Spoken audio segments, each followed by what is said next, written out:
Pensioners మిత్రులు అందరికీ నా నమస్కారాలు. మిత్రులారా, ఇప్పుడు మన పెన్షన్ ఏ స్టేజ్కి వచ్చిందంటే, ఒకటి మినిమం పెన్షన్ అనేది మనం ఎప్పటి నుంచో డిమాండ్ చేస్తూ ఉన్నాం. గత 10 సంవత్సరాల నుంచి కూడా అనేక సందర్భాల్లో 2 సార్లు ప్రభుత్వం బీజేపీ ప్రభుత్వం మారినప్పుడు మనకి మినిమం పెన్షన్ మొదట్లో 7,500 ఇస్తామని చెప్పారు. తర్వాత దాన్ని నుండి వెనక్కిపోయారు. 2024 ఎన్నికల సందర్భంగా కూడా మనం డిమాండ్ చేయడం జరిగింది. చూసినట్లయితే 80 లక్షల మందిలో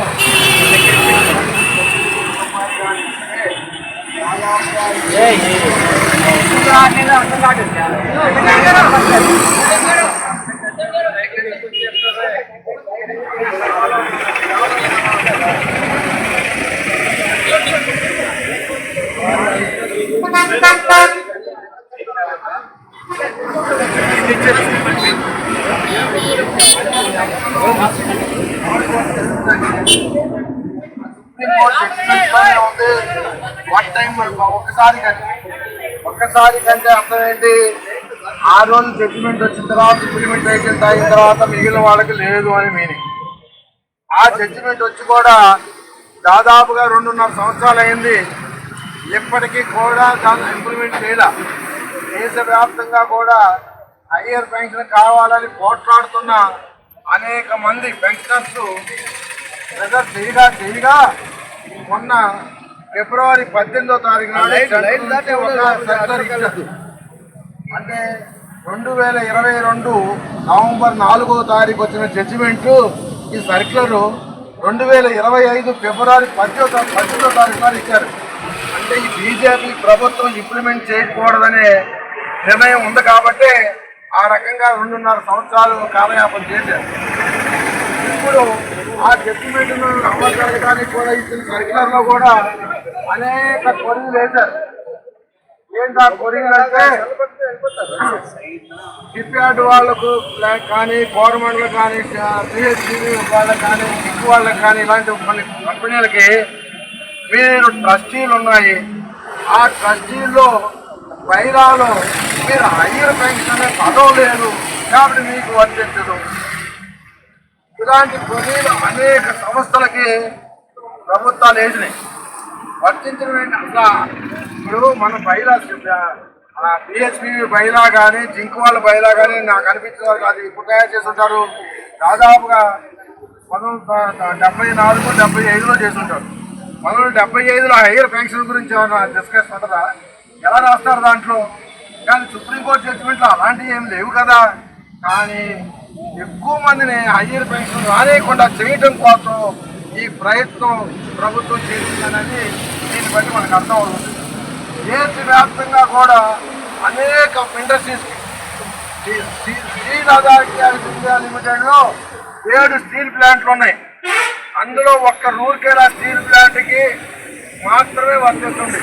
మిగిలిన విలాయ్ లేదు, బొకారోలో ఒకటి, అలాగే మైన్స్ లేదు, మార్కెటింగ్ ఆఫీసింగ్ లేదు, దుర్గాపూర్ స్టీల్ ప్లాంట్కి లేదు. ఇలాంటి చాలా కంపెనీలకి కూడా ఈ హయ్యర్ పెన్షన్ వర్తించకుండా ప్రభుత్వం చేస్తూ ఉంది. ఇది చాలా అన్యాయం. దాని మీద ఈ మధ్య కాలంలో కూడా మన సిబిటి సిఐటి తరఫు నుంచి ఉన్న ప్రతినిధులు, అలాగే పిఎంఎస్ నుంచి ఉన్న ప్రతినిధులు కూడా అడగడం జరిగింది. ఇలాగా పెన్షనర్స్కి అన్యాయం చేయడం ఊరుకునేది లేదని చెప్పారు. ఆ తర్వాత మన తప్పనిసరి గారు సిఐటియు ఆల్ ఇండియా ప్రధాన కార్యదర్శి గారు, ఆయన కూడా ఒక స్ట్రాంగ్ ఉత్తరం రాశారు. ఇలాగా మీరు అన్ని ఇండస్ట్రీస్ నుంచి కూడా వీళ్ళు పనికిరారు, వాళ్ళు పనికిరారు, వీళ్ళకి హయ్యర్ పెన్షన్ ఇవ్వను అని మాట్లాడటం మంచిది కాదని ఒక స్ట్రాంగ్ ఉత్తరం రాయడం జరిగింది. దాని మీద కూడా చర్చ జరుగుతూ ఉంది. కాబట్టి హయ్యర్ పెన్షన్ వర్తించే వాళ్ళకి ఎవరైతే ఉన్నారో ఎగ్జామ్టెడ్ ఇండస్ట్రీస్, షిప్యార్డ్ అవనివ్వండి, పిహెచ్పి అవనివ్వండి, ఇస్లాండ్ అవనివ్వండి, మీకు అన్ని ఎగ్జామ్టెడ్ ఇండస్ట్రీస్ అన్నిటికీ కూడా హైయర్ పెన్షన్ వర్తించాలి. హైయర్ పెన్షన్ వర్తిస్తే కనీసం మినిమం పెన్షన్ 9,000 రాకపోయినా హైయర్ పెన్షన్ 9,000 వచ్చే అవకాశాలు ఉన్నాయి. మనం లెక్కలు వేసాం కూడా. ఎవరికైతే మినిమం పెన్షన్ కావాలనుకున్నారో వాళ్ళకి అది వర్తించాలి, ఎవరికైతే హైయర్ పెన్షన్ కావాలో అది కూడా వర్తించాలి. రెండు వర్తించే విధంగా మనం పోట్లాడాలి. ఆ రకంగా అందులో భాగంగానే ఈ రోజున దేశవ్యాప్తంగా కూడా పెన్షనర్స్ అన్ని కూడా నిరసన కార్యక్రమాలు, నిరసన ధర్నాలు చేస్తూ ఉన్నారు. ఇది ప్రభుత్వానికి తెలియజేయడం కోసం ఈ ప్రయత్నం జరుగుతూ ఉంది. ముఖ్యంగా అభినందనలు తెలుపుతూ మన కార్యక్రమం చెప్పగానే అందరూ విచ్చేశారు. అలాగే మేము కూడా చుట్టుపక్కల ప్రాంతం నుండి విచ్చేసాము. మన పోరాటం ఒకటే, మన పెన్షన్ పెరుగుదల చేసుకోవాలని దృఢనిశ్చయంతో అందరం ఇక్కడికి వచ్చాం. అయితే దురదృష్టవస్తు బిఎఫ్ ఆఫీస్ దగ్గర మన కార్యక్రమం చెయ్యాలా, మరి అనివార్య కారణాల వల్ల మనకి ఇవ్వలేదు. అంచేత ఇక్కడ చేయడం జరుగుతుంది. మరి ఈరోజు దేశంలోని విపరీతమైన ధరలు పెరిగిపోయినాయి. మరి ఈ ధరలకు అనుగుణంగా మరి పెన్షన్ పెంచాలా లేదని కనీసం ఈ ప్రధానమంత్రికి జ్ఞానం ఉన్నదా లేదా అనేసి మనం ఈరోజు ప్రశ్నిస్తున్నాం ఆయన్ని. అన్ని ఇది చేస్తా అది చేస్తా అని గొప్పలు చెప్పుకోవడమే కానీ కనీసం కార్మికుడికి పెన్షన్ పెంచాలనే ఆలోచన కూడా ఈ ప్రధానమంత్రికి లేదనేసి మనం ప్రశ్నిస్తున్నాం.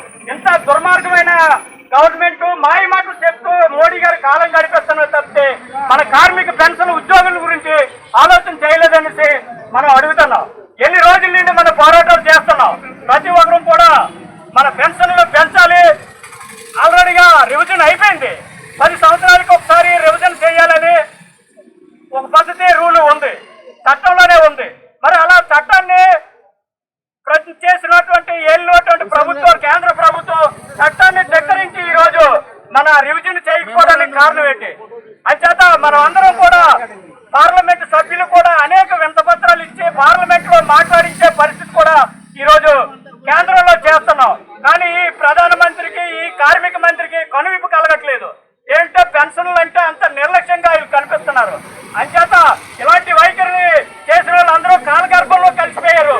మన మీద ఇలాంటి నిర్ణయాలు చేసి అనచితమైన నిర్ణయాలు చేసినటువంటి ఈ మోడీ కూడా ఎక్కువేం కాదు. ఇంతకన్నా నియంతగా పరిపాలన చేసిన రాజులు మా అందరూ పోయారు. అలాగే ప్రధానులు కాలగర్భంలో కలిసిపోయారు. కార్మికుల్ని, కర్షకుల్ని దృష్టిలో పెట్టుకుని ఏ ప్రభుత్వం అయితే వెళ్తుందో ఆ ప్రభుత్వమే ఇక్కడ ఆంధ్రప్రదేశ్ లో కానీ, ఇండియా గవర్నమెంట్ లో కానీ ఉండడానికి అర్హులు. కానీ కార్మికుల్ని, కర్షకుల్ని అన్యాయం చేసిన ప్రభుత్వాలు ఏ ప్రభుత్వాలు కూడా నిలదొక్కునే పరిస్థితి లేదు. అది కూడా ఈ కేంద్ర గవర్నమెంట్, రాష్ట్ర గవర్నమెంట్ ఆలోచన చేయాలి. ఈ పెన్షన్ పోరాటంలో ప్రముఖ పాత్ర ఉందనేది గ్రహించాలి. ఈ రోజున మనం ఎప్పుడూ కూడా కుర్చీలు వేయకుండా నిలబెట్టి చేసిన కార్యక్రమం ఎప్పుడు లేదు. విశాఖపట్నంలో మాత్రం టెంటలు వేసి మంచినీళ్ళు పెట్టి మనం కుర్చీలు వేసి కార్యక్రమం జరిగినవాడు అనుకోకుండా ఇవాళ ఈ టెంట పరీక్షలు రావడం వల్ల ప్రభుత్వాల్లో వైపు మార్పు ఇవ్వలేదు. నాకు తెలియదు. టెంట పరీక్షలు అనేది చెప్పి మనకి పర్మిషన్ ఇవ్వలేదు, ఇక్కడ కూడా ఇవ్వలేదు. కానీ పై అధికారులు చెప్పి మనం ఉద్యోగం అని చెప్పని మన యొక్క డిమాండ్ భారతదేశవ్యాప్త డిమాండ్ అని, మన ఉద్యోగం దేశవ్యాప్త డిమాండ్ అని చెప్పి ఈరోజు మా కోరిక నిరసనని మేము జరుపుకుంటాం. మీకు ఇబ్బంది కలగకుండా అని చెప్పి యాక్చువల్లీ ఇక్కడ మనం ఈ కార్యక్రమం నిర్వహిస్తున్నాం. యాక్చువల్గా ఈ ఒక్క పెట్టి మనం మానేయచ్చు ఉద్యోగం చేసే వాళ్ళకంటే. కాబట్టి పెన్షన్లు భయపడిపోయే అవసరం లేదు. 70 సంవత్సరాలు దాటిపోయిన వాళ్ళు ఇక్కడ 3 మంది ఉన్నారు. మనం తీసుకెళ్ళిపోయి ఎవడేం చేయలేడు.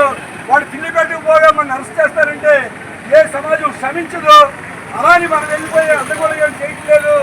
కానీ ఇవాళ మాత్రం మనం ఇచ్చే పిలుపు ఏంటంటే బిఎఫ్ ఆఫీస్ దగ్గర గేట్లు గట్టిగా ఉండిపోవాలని చెప్పిన వాళ్ళు పిలిపించారు. ఎందుకు పిలిపించారంటే ప్రభుత్వం ఏమో న్యాయం చేయదు. దొంగ సంఘాల వాళ్ళు డబ్బులు ఇచ్చి యూట్యూబ్లో రేపు పెరిగిపోతుంది, ఎల్లుండి పెరిగిపోతుంది అని చెప్పని జనాన్ని ఉద్యమాల్లో రానివ్వకుండా రాష్ట్రాలు ఎన్నికలు జరుగుతున్నప్పుడల్లా ఒక యూట్యూబ్ వదిలి చేయటం మంచి శుభవార్త, రేపే అన్ని పెరిగిపోతుంది, 7,500 అయిపోతుంది, ఇలాంటి ప్రచారాలు చేస్తున్నారు. అలా కాదని చెప్పి నెగ్గదీయడానికే మనం ఈ రోజున గేట్ల దగ్గర గేట్లు గట్టిగా నిలబడాలని చెప్పి నిర్ణయించుకున్నాం. కానీ మనకి 144 సెక్షన్ ఇది ఉండటం వల్ల ఆ వంక చాలా దగ్గర బానేస్తారు. మీకు తెలుసో లేదో